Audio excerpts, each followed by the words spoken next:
Dear student, in the last two sessions we are learnt about what are the different methods of studying development, the one longitudinal and cross sectional. So in this session we are going to learn another two sessions which are helpful in studying the human development. So ಈಗ already ನಿಮ್ಗೆ ಗೊತ್ತಿದ್ದಂಗೆ ನಾವು ಎರಡು ಅಧ್ಯಯನದ ವಿಧಾನಗಳನ್ನ ಅರ್ಥ ಮಾಡ್ಕೊಂಡಿದೀವಿ. ಒಂದು ಲಂಬ ನೋಟ ಮತ್ತು ಸಿಳು ನೋಟ ಅಧ್ಯಯನದ ವಿಧಾನ.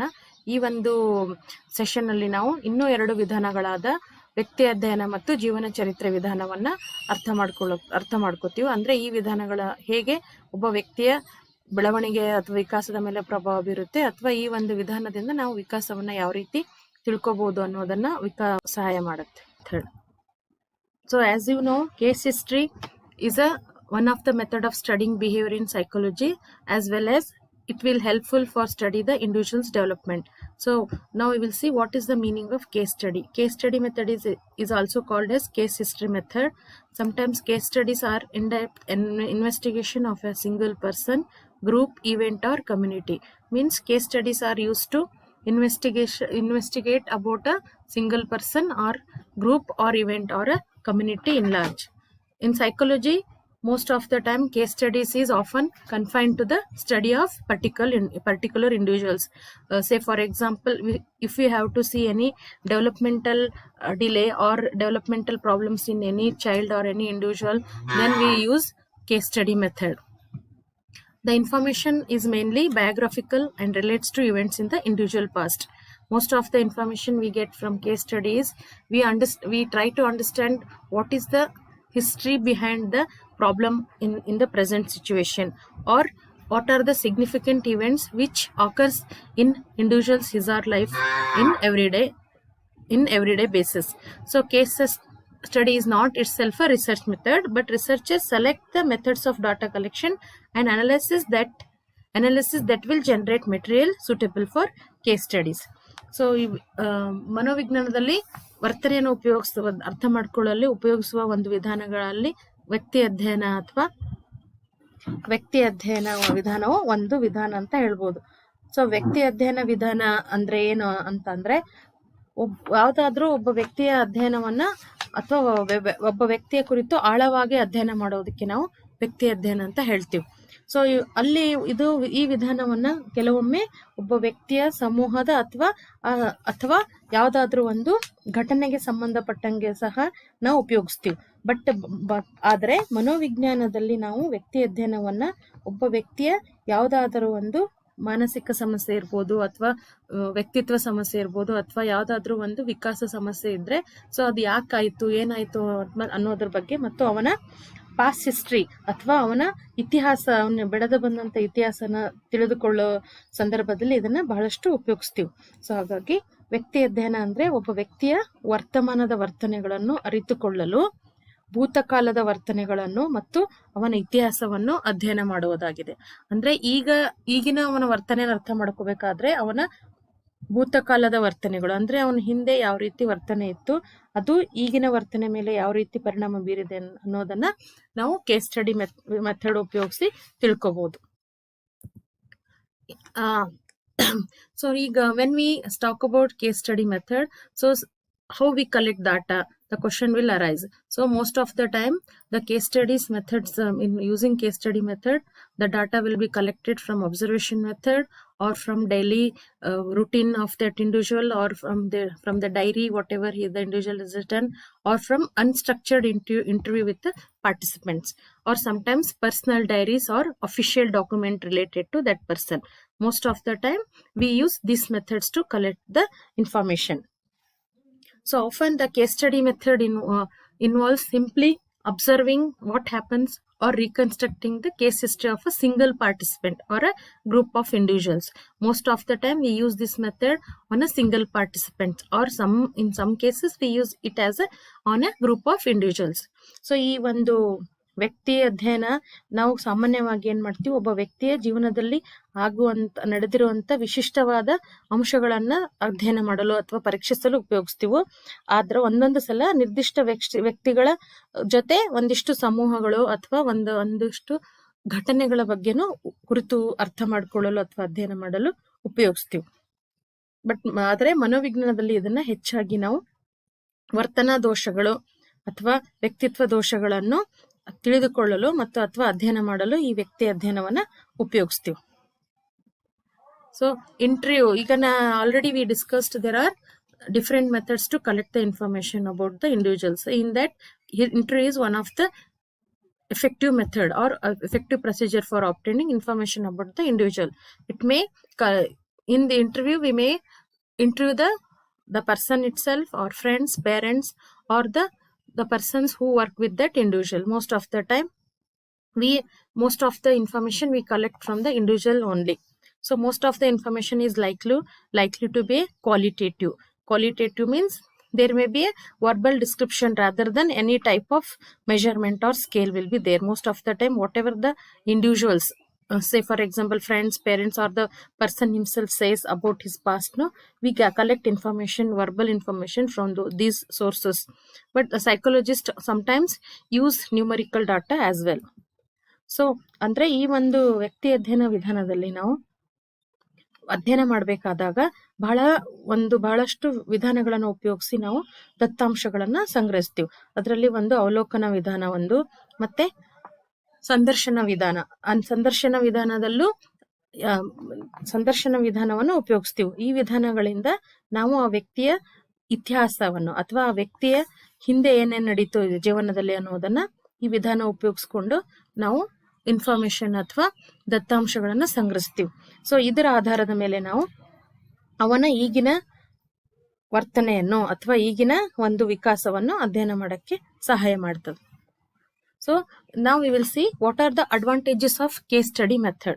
Case study allow the researchers to investigate a topic in far more detail than might be possible if they were trying to deal with a large number of research participants with the aim of averaging. Say for example, sometimes case study allows a researcher to investigate a topic in more detail then it may be possible. Sometimes trying to deal with a large number of research participants. Say for example, he wanted to know some development about any area. Sometimes he may not use more people for this. He may use a case study, and on the basis of case study results, he can make that result to the other population. But because of their in-depth multi-sided approach, case studies are often shed light on aspect of human thinking, behavior that would be unethical or impractical to study in other way. Sometimes we cannot measure all the things with the whatever the available measurement or scales. So sometimes we can ask only with the verbal information from the individuals about the person or the person himself. We can take the information. Case studies are often used in exploratory research. They can help us to generate new ideas. So based on the results of case study, we can generalize some of the development issues. Then we can use that for our further research or for the betterment of that individual life. And they are an important way of illustrating theories and can help show how different aspects of person's life are related to each other. Most of the time, the information collected from case history or case study method will help to understand or help to form the theories related to person's life. So it provides detailed information about the person detailed information about the person. It provides an insight for further research. From the result obtained from the case history or case study method, we can continue the further research about the same issue. So ಈ ಒಂದು ವ್ಯಕ್ತಿ ಅಧ್ಯಯನದಿಂದ ವಿಧಾನದಿಂದ ಏನೇನು ಗುಣಗಳವ ಅಥವಾ ಈ ವಿಧಾನದಿಂದ ಏನೇನು ಉಪಯೋಗಗಳ ಆಗುತ್ತೆ ಅಂತ ನಾವು ನೋಡೋದಾದ್ರೆ, ವ್ಯಕ್ತಿ ಅಧ್ಯಯನ ಏನದಲ್ಲ, ಒಬ್ಬ ವ್ಯಕ್ತಿಯ ವ್ಯಕ್ತಿತ್ವದ ವಿವಿಧ ಅಂಶಗಳ ಅಂತರ್ ಸಂಬಂಧವನ್ನು ಸೂಚಿಸ್ತದೆ. ಅಂದ್ರೆ ಒಬ್ಬ ವ್ಯಕ್ತಿ ವಿವಿಧ ರೀತಿಯ ವರ್ತನೆಗಳ ಇದ್ದಾಗ ಒಂದು ವರ್ತನೆ ಮತ್ತು ಇನ್ನೊಂದು ವರ್ತನೆ ಯಾವ ರೀತಿ ಸಂಬಂಧ ಹೊಂದಾವ ಅನ್ನೋದನ್ನ ಸೂಚಿಸ್ತದೆ ಮತ್ತು ಆ ವ್ಯಕ್ತಿಯ ಬಗ್ಗೆ ಸಂಪೂರ್ಣ ಚಿತ್ರಣವನ್ನು ನೀಡುತ್ತೆ. ಸಂಪೂರ್ಣ ಚಿತ್ರಣ ಅಂದ್ರೆ ಆ ವ್ಯಕ್ತಿಯ ಎಲ್ಲಾ ರೀತಿಯ ಬೆಳವಣಿಗೆ, ಎಲ್ಲಾ ರೀತಿಯ ವಿಕಾಸ ಅಥವಾ ಎಲ್ಲಾ ರೀತಿಯ ಹೊಂದಾಣಿಕೆಗಳನ್ನು ನಾವು ಈ ವಿಧಾನದಿಂದ ಅರ್ಥ ಮಾಡ್ಕೊಳ್ಬಹುದು. ಸೊ ಮತ್ತೆ ಈ ವಿಧಾನದಲ್ಲಿ ನಾವು ಒಬ್ಬ ವ್ಯಕ್ತಿಯ ಜೀವನ ಚರಿತ್ರೆ ಮತ್ತು ವ್ಯಕ್ತಿತ್ವವನ್ನು ನಿರ್ಧರಿಸಬಹುದು ಮತ್ತು ಇದು ಒಂದು ಕ್ರಮಬದ್ಧವಾದ ವಿಧಾನವಾಗಿದೆ ಅಂತ ಹೇಳ್ಬೋದು. ಈ ವಿಧಾನದ ಒಂದು ಕ್ರಮಬದ್ಧವಾದದ್ದು. ಮತ್ತೆ ಈ ವಿಧಾನದ ಮೂಲಕ ಒಬ್ಬ ವ್ಯಕ್ತಿಯ ಮಾಹಿತಿಯನ್ನು ನಾವು ಸಂಗ್ರಹಿಸಿದಾಗ ಆ ವ್ಯಕ್ತಿಯನ್ನು ನಾವು ಅದ್ವಿತೀಯ ವ್ಯಕ್ತಿಯನ್ನಾಗಿ ಅಧ್ಯಯನ ಮಾಡ್ತೀವಿ. ಅಂದ್ರೆ ಆ ವ್ಯಕ್ತಿಗೆ ಸಂಬಂಧಪಟ್ಟಂಗೆ ಅಥವಾ ಅವನಿಗೆ ಇರುವಂತ ಒಂದು ಅದ್ವಿತೀಯ ಅಂಶಗಳು ಅವನಿಗೆ ಮಾತ್ರ ಸೀಮಿತವಾಗಿರುತ್ತೆ ಹೊರತಾಗಿ ಅದನ್ನು ನಾವು ಬೇರೆ ವ್ಯಕ್ತಿಗಳಿಗೆ ಅನ್ವಯಿಸಕ್ಕಾಗಲ್ಲ ಅಂತ ಅರ್ಥ. ಸೊ ಮತ್ತು ಈ ಒಂದು ವಿಧಾನದಲ್ಲಿ ಕಂಡುಬರುವ ಸಮಸ್ಯೆಗಳು ಅಂದ್ರೆ ಫಾರ್ ಎಕ್ಸಾಂಪಲ್ ಈ ಒಂದು ವಿಧಾನದಲ್ಲಿ ಕೆಲವು ಮಕ್ಕಳಲ್ಲಿ ಕಂಡುಬರುವ ಸಮಸ್ಯೆಗಳನ್ನು ಅರ್ಥ ಮಾಡಿಕೊಳ್ಳಲು ಈ ವಿಧಾನ ಉಪಯೋಗಕಾರಿಯಾಗಿದೆ ಅಂತ ಹೇಳ್ಬೋದು.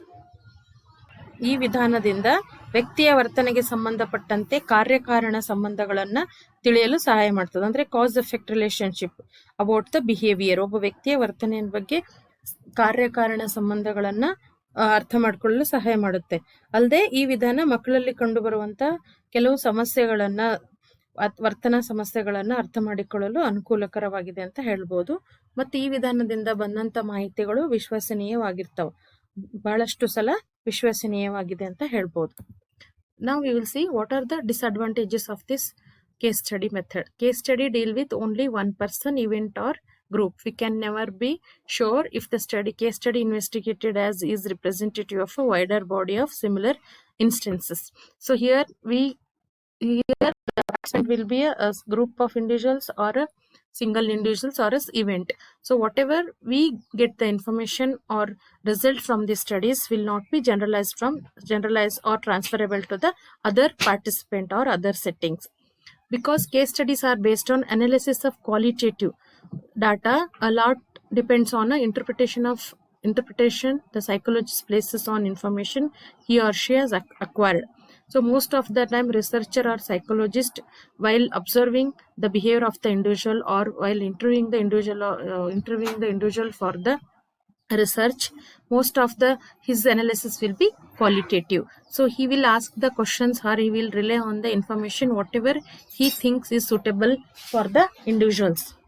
So this means that there is a lot of scope of observer bias, and it could be that subjective opinion of the psychologist that will interfere in the assessment of the data. This means there is a lot of scope of observer bias means, so when the individual knows that someone is observing, then his opinion will be or his behavior will be changed. So for this reason, most of the time it is a demerit of this method. Subjective opinion of the researcher or psychologist will interfere in the assessment of the data. So sometimes it lacks scientific nature and providing little basis for generalization of results to a wider population. Whatever the research results we get from this method will be with lack of scientific in nature. So if it is not scientific one, we cannot generalize to the other population. So researchers' own subjective feeling may influence the case study method. The same. So for example, whatever the researcher has his own feelings will be most of the time influence case studies. He will observe what he wanted, or whatever the things he feels right, he will only note down or observe only those things.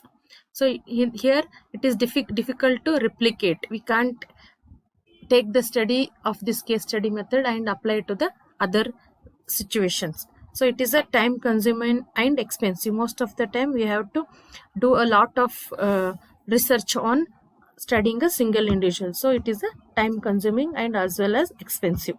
The volume of data together with the time restrictions in place impacted on the depth analysis, and that was possible within available resources.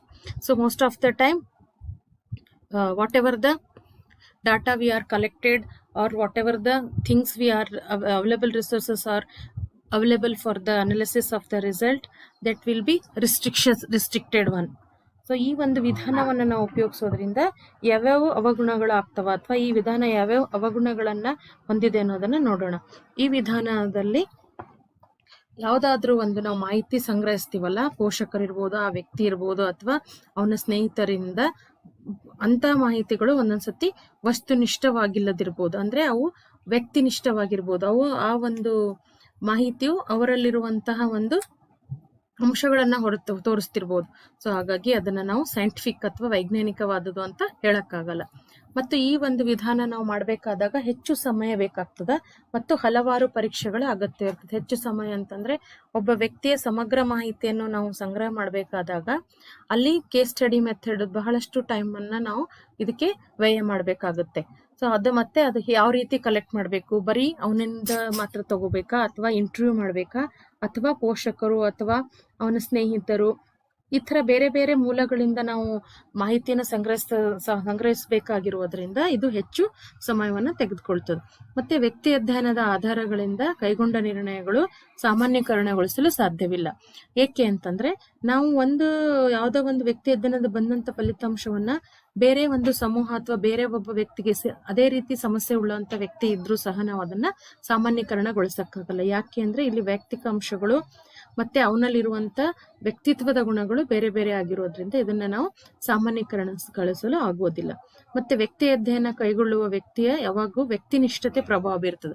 Subjective feeling of the researcher ಅಂದ್ರೆ ಒಬ್ಬ ವ್ಯಕ್ತಿ ಯಾರು ಅದರಲ್ಲಿ involve ಆಗಿರ್ತಾನೆ ಆ research ಅಲ್ಲಿ ಅವನಲ್ಲಿರುವಂತ ಗುಣಗಳು, ಅವನಲ್ಲಿರುವಂತಹ feelings ಅಥವಾ ಅವನಲ್ಲಿರುವಂತಹ ಭಾವನೆಗಳು ಆ ಒಂದು ಅಧ್ಯಯನದ ಮೇಲೆ ಪ್ರಭಾವ ಬೀರುವಂತ ಸಂದರ್ಭಗಳು ಹೆಚ್ಚಾಗಿ ಇರ್ತವೆ.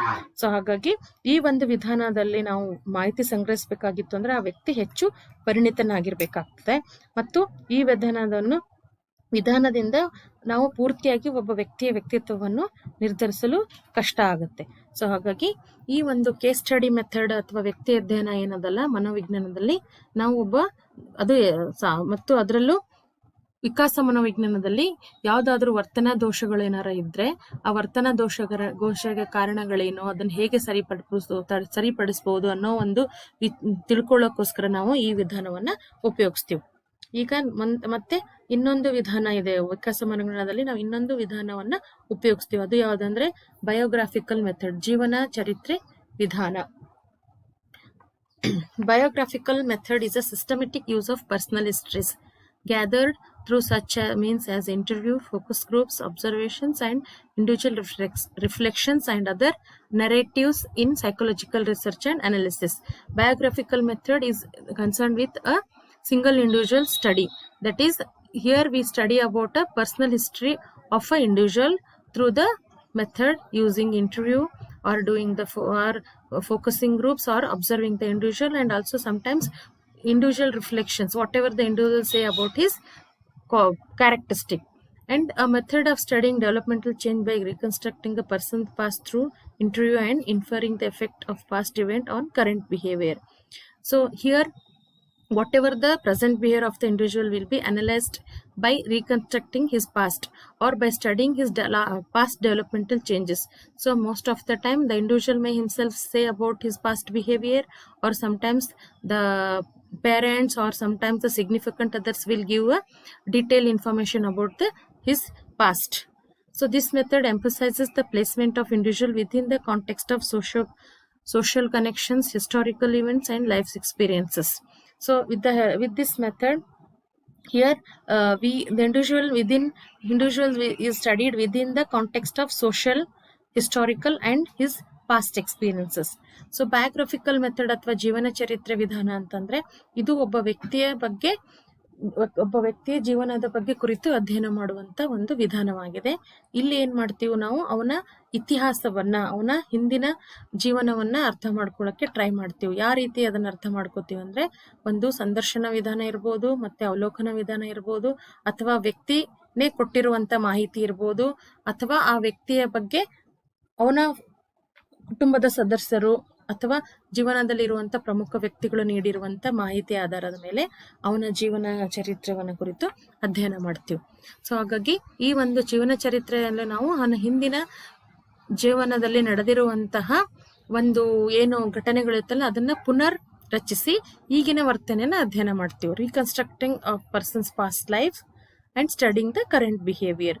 ಸೊ ಈ ಒಂದು ವಿಧಾನದಿಂದ ನಾವು ಒಬ್ಬ ವ್ಯಕ್ತಿಗೆ ಸಂಬಂಧಪಟ್ಟಂಗೆ ಅವನ ಸಾಮಾಜಿಕ, ಐತಿಹಾಸಿಕ ಮತ್ತು ಅವನ ಜೀವನದಲ್ಲಿ ಇರುವಂತಹ ಅನುಭವಗಳನ್ನ ಕುರಿತು ನಾವು ಇಲ್ಲಿ ಅನುಭವಗಳ ಬಗ್ಗೆ ಕುರಿತು ಅರ್ಥ ಮಾಡಿಕೊಳ್ಳುವ ಅವಶ್ಯಕತೆ ಇದೆ ಅಂತ ಹೇಳ್ಬೋದು. So biographical method collects information about person's life. ಒಬ್ಬ ವ್ಯಕ್ತಿಯ ಜೀವನದ ಬಗ್ಗೆ ಮಾಹಿತಿಯನ್ನ ಸಂಗ್ರಹ ಮಾಡುತ್ತೆ. ಮತ್ತೆ biographical method is the collection and analysis of an intense account of a whole life of portion of life, usually by an in-depth unstructured interview. Like case study method, here also we use unstructured interview for collecting the information about the individual, that to in-depth analysis or in-depth information about the individuals. So the account may be reinforced by semi-structured interviewing or personal documents. Most of the time we use this method, we use interview method, or sometimes we collect the personal documents related to that person. So ಈ ಒಂದು ವ್ಯಕ್ತಿ ಅಧ್ಯಯನದ ಈ ಒಂದು ಜೀವನ ಚರಿತ್ರೆ ವಿಧಾನದಲ್ಲಿ ನಾವು ಆ ವ್ಯಕ್ತಿಯ ಹಿಂದಿನ ಜೀವನ ಬಗ್ಗೆ ಮಾಹಿತಿಯನ್ನು ಸಂಗ್ರಹ ಮಾಡ್ತೀವಿ. ಈ ಮಾಹಿತಿ ಆಳವಾದದ್ದಿರುತ್ತೆ ಮತ್ತು ಇದನ್ನ ಇಂಟರ್ವ್ಯೂ ಅಥವಾ ಸಂದರ್ಶನ ವಿಧಾನ ಅದರಲ್ಲಿನೂ ಅಸಂಘಟಿತ ಸಂದರ್ಶನ ವಿಧಾನದಿಂದ ಮಾಹಿತಿಯನ್ನ ಸಂಗ್ರಹ ಮಾಡ್ತೀವಿ. ಸೊ ಹಾಗಾಗಿ ಇಲ್ಲಿ ಅವನ ವೈಯಕ್ತಿಕ ಅಭಿಪ್ರಾಯಗಳು, ವೈಯಕ್ತಿಕ ಅಭಿಪ್ರಾಯಗಳನ್ನ ಡೈರಿಯಲ್ಲೋ ಅಥವಾ ಯಾವುದೋ ಒಂದು ಮೂಲದಿಂದ ಅವನ ವೈಯಕ್ತಿಕ ಅಭಿಪ್ರಾಯಗಳನ್ನ ನಾವು ಸಂಗ್ರಹ ಮಾಡಿರ್ತೀವಿ. ಅಡ್ವಾಂಟೇಜಸ್, ನಾವು we will see what are the different advantages of biographical method. Biographical method is deals with rich detail about one's individual's life. From this method, we can collect detailed information about a particular individual's life. So, and also it allows for in-depth analysis of study of one individual. Most of the time, we use in-depth study of the individual by using this method. Most of the time, we use these methods to study the famous personalities, or sometimes the personalities especially in developmental psychology, the personalities who have some personality problems or personality disorders or any developmental disorders. ಈ ಒಂದು ವಿಧಾನದ ಒಂದು ಉಪಯೋಗಗಳು ಏನು ಅಂತಂದ್ರೆ, ಇದು ಒಬ್ಬ ವ್ಯಕ್ತಿಯ ಬಗ್ಗೆ ಸಮಗ್ರವಾದ ಮತ್ತು ವಿವರವಾದ ಮಾಹಿತಿಯನ್ನ ನೀಡುತ್ತೆ. ಮತ್ತೆ ಈ ವಿಧಾನದಿಂದ ನಾವು ಒಬ್ಬ ವ್ಯಕ್ತಿಯ ಆಳವಾದ ಅಧ್ಯಯನವನ್ನ ಮಾಡಕ್ಕೆ ಸಾಧ್ಯ ಇದೆ. Now we'll see the disadvantages. So it is a individual's recall is often untrustworthy. Illi now here we use unstructured method of interview to collect the information about the individual. Most of the time, whatever the individual say about himself or whatever the parents or significant others tell about the information, that may be untrustworthy. We cannot rely wholly on the information given by them. So, and sometimes it is a very time consuming and expensive. So we have to use the case history method only to study a single individual. Biographical method, for this we need more time to study a single person. That's why it is a time consuming and expensive method. So ಈ ಒಂದು ವಿಧಾನ ನಾನು ಉಪಯೋಗಿಸೋದ್ರಿಂದ ಅಲ್ಲಿ ಬಂದಂತ ಮಾಹಿತಿಗಳು ಅಷ್ಟು ವಿಶ್ವಸನೀಯತೆಯಿಂದ ಕೂಡಿರಲ್ಲ ಅಂತ ಹೇಳ್ತೀವಿ. ಅಂದ್ರೆ ಇಲ್ಲಿ ನಾವು ಮಾಹಿತಿ ಸಂಗ್ರಹ ಮಾಡಲು ಏನ್ ಮಾಡ್ತೀವಿ ಅಂದ್ರೆ, ವ್ಯಕ್ತಿಯನ್ನ ಕುರಿತು ಅವನ ಬಗ್ಗೆ ಅವನ ಕುರಿತನ್ನ ಪ್ರಶ್ನಿಸ್ತೀವಿ. ಮತ್ತೆ ಅವನ ಪೋಷಕರು ಅಥವಾ ಅವನ ಜೀವನದಲ್ಲಿ ಇರುವಂತಹ ಪ್ರಮುಖ ವ್ಯಕ್ತಿಗಳ ಮೂಲಕ ಮಾಹಿತಿಯನ್ನು ಸಂಗ್ರಹ ಮಾಡ್ತೀವಿ. ಈ ಎಲ್ಲ ಮಾಹಿತಿಗಳು ಬಹಳಷ್ಟು ಸಲ ವೈಜ್ಞಾನಿಕವಾಗಿರ್ಲಿಕ್ಕಿಲ್ಲ ಅಥವಾ ವಿಶ್ವಸನೀಯತೆಯಿಂದ ಕೂಡಿರ್ಲಿಕ್ಕಿಲ್ಲ. ಮತ್ತೆ ಇದು ಒಂದು ಬಹಳ ದೀರ್ಘವಾದಂತ ಮತ್ತು ಬಹಳಷ್ಟು ವೆಚ್ಚದಾಯಕ ವಿಧಾನ ಅಂತ ಹೇಳ್ಬೋದು. ಯಾಕೆ ಅಂದ್ರೆ ಒಬ್ಬ ವ್ಯಕ್ತಿಯ ಬಗ್ಗೆ ಸಮಗ್ರ ಮಾಹಿತಿ ಸಂಗ್ರಹ ಮಾಡಬೇಕಾದಾಗ ನಮಗೆ ಹೆಚ್ಚು ಸಮಯ ಬೇಕಾಗ್ಬೋದು, ಮತ್ತೆ ನಮ್ಮ ಸಂಶೋಧನೆ ಹೆಚ್ಚು ದಿನಗಳ ಕಾಲ ನಡಿಬೇಕಾಗುತ್ತೆ. ಸೊ ಹಾಗಾಗಿ ಇದು ಒಂದು ವೆಚ್ಚದಾಯಕ ಮತ್ತು ದೀರ್ಘವಾದ ವಿಧಾನ ಅಂತ ಹೇಳ್ಬೋದು. ಸೊ ಸ್ಟೂಡೆಂಟ್ಸ್, ಇಲ್ಲಿ ನೀವು 4 ರೀತಿಯ ಅಧ್ಯಯನ ವಿಧಾನಗಳನ್ನ ನೋಡಿದೀರಾ. ಒಂದು ಲಂಬ ನೋಟ ಅಧ್ಯಯನ ವಿಧಾನ, ಒಂದು ಸೀಳು ನೋಟ ಅಧ್ಯಯನ ವಿಧಾನ, ಮತ್ತೆ ವ್ಯಕ್ತಿ ಅಧ್ಯಯನ ಮತ್ತು ಜೀವನ ಚರಿತ್ರೆ ವಿಧಾನ. ಸೊ ಇದು ಬಿಟ್ಟು ಬಹಳಷ್ಟು ವಿಧಾನಗಳು ಇರುತ್ತೆ. ನಮಗೆ ಕೊಟ್ಟಿರುವಂತಹ ಸಿಲೆಬಸ್ ಪ್ರಕಾರ ಈ 4 ವಿಧಾನಗಳು ಏನವಲ್ಲ, ಒಬ್ಬ ವ್ಯಕ್ತಿಯ ವಿಕಾಸವನ್ನ ಅರ್ಥ ಮಾಡಿಕೊಳ್ಳಲು ಅಥವಾ ವ್ಯಕ್ತಿ ವಿಕಾಸವನ್ನ ಅಧ್ಯಯನ ಮಾಡಲು ಬಹಳಷ್ಟು ಸಲ ನಾವು ಈ 4 ವಿಧಾನಗಳನ್ನ ಉಪಯೋಗಿಸ್ತೀವಿ. ಸೊ ಯಾಕೆ ಯಾವ್ದು ವಿಧಾನ ಉಪಯೋಗಿಸ್ಬೇಕಾಗಿತ್ತು ಅಥವಾ ಇದೇ ಯಾಕೆ ಉಪಯೋಗಿಸ್ಬೇಕು ಅಂದಾಗ, ನಮ್ಮ ಸಂಶೋಧನೆಯ ಅಗತ್ಯಗನುಗುಣವಾಗಿ, ನಮ್ಮ ಸಂಶೋಧನೆಯ ಉದ್ದೇಶಕ್ಕನುಗುಣವಾಗಿ ನಾವು ಇವು 4 ವಿಧಾನಗಳಲ್ಲಿ ಯಾವ್ದಾದ್ರೂ ಒಂದು ವಿಧಾನ ಉಪಯೋಗಿಸ್ಕೊಂಡು ಸಂಶೋಧನೆಯನ್ನ ಕೈಗೊಳ್ಳಬೇಕಾಗಿದೆ. ಇವೆಲ್ಲವುಗಳು ವ್ಯಕ್ತಿ ವಿಕಾಸದಲ್ಲಿ ಅಥವಾ ವಿಕಾಸ ಮನೋವಿಜ್ಞಾನದಲ್ಲಿ ಅಧ್ಯಯನ ಮಾಡಲು ನಾವು ಉಪಯೋಗಿಸುವಂತಹ ಅಧ್ಯಯನದ ಮಾರ್ಗಗಳು ಅಂತ ಹೇಳ್ಬೋದು. ಮುಂದಿನ ಸೆಷನ್ ಅಥವಾ ಮುಂದಿನ ವಿಡಿಯೋದಲ್ಲಿ ನಾವು ಬೇರೆ ಒಂದು ವಿಷಯದ ಬಗ್ಗೆ ತಿಳಿದುಕೊಳ್ಳೋಣ.